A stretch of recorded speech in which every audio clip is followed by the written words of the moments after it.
Right then guys, just wanted to show you up close of these sticks.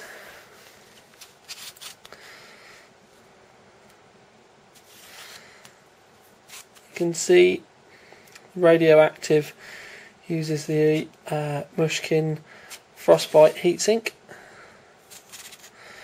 which is the wrap over the top aluminium style heatsink. Now my camera is showing the yellow as being a lot darker than it actually is, so I'm going to try it on a black background for you just quickly. Right, I've just literally grabbed a black mouse mat that I use on the bench table, just to show you again the radioactives and how bright they are. Now, I know a lot of people are not going to like the fact they're so bright, but as you'll see on the bench rig, especially with the blue gigabyte motherboards, they look awesome in that rig, sort of like paired up with the pale colours.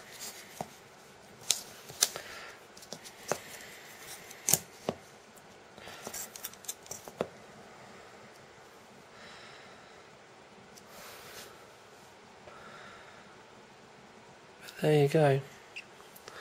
Some seriously bright, seriously eye-catching RAM from Mushkin.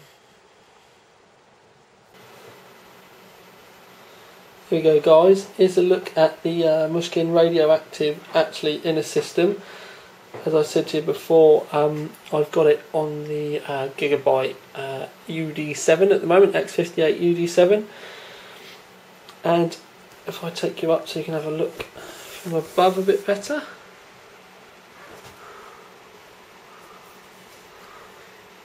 I really like the look of this RAM in this rig.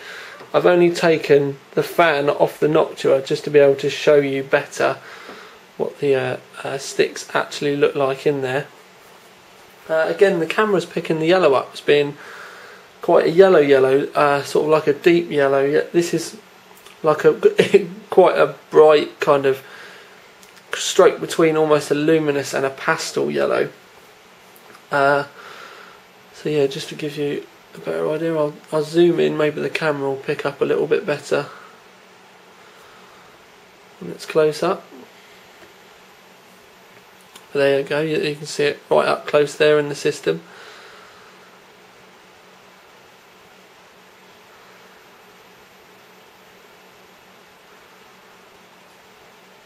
So if you're looking for something really bright in your rig, then maybe these will be perfect for you. Hey guys, so you've seen the modules up close, you've seen them in a rig as well, just to show you what I meant about them being in a blue rig. But something I want to try and explain to you is a lot of people have been asking me the difference between, for argument's sake, the black line RAM, the Ridgeback RAM, now we've got the radioactive RAM. Now if the timings are the same, so like with these it's 810, 827 stock, if the timings are the same and the actual frequency of the RAM is the same, then they will be the same modules inside. So what I want to kind of explain is that's not a bad thing, because what Mushkin are doing is giving the consumers choice. They've got their range of RAM, which is the actual modules inside, so we've got their 686, 24, 1600 megahertz RAM, and you've got this at 2000 megahertz, they do some lower ones as well. But they do lots and lots of different modules inside, but then they give everyone a choice pretty much on what heat sinks that they want. Because for argument's sake, a yellow stick of RAM might, not look that great in a red motherboard, or a red stick of RAM might not look that great in a blue themed motherboard. So by giving you this choice, you can choose the speed and the latencies of the RAM that you want, and then also you get the choice of the heatsink that you want to go with it as well. So you can have, the Mushkin product that you want, essentially, that will match your rig as well. So at the end of the day, when they're giving the consumer that much choice, it just goes to show you how much thought that they've put into try and making our lives, your lives easier, which really deserves a big thumbs up really. So when you're choosing your RAM, what I would say is literally pick the frequency that you want and the latencies that you want, and then have a look around to see the heat sinks, and then just literally go and find that kit that you want, and then you're onto a winner, because you know it's going to be the same as all the other ones, and you've not really got to worry about too much difference between them. And all the kits have generally got either massive overclocking headroom or room for tweaking, because with these they come with 8, 10, 8, 27 timings out of the box, and you can get them up to sort of like 2080 megahertz. But to get 280, the actual base clock time isn't that great.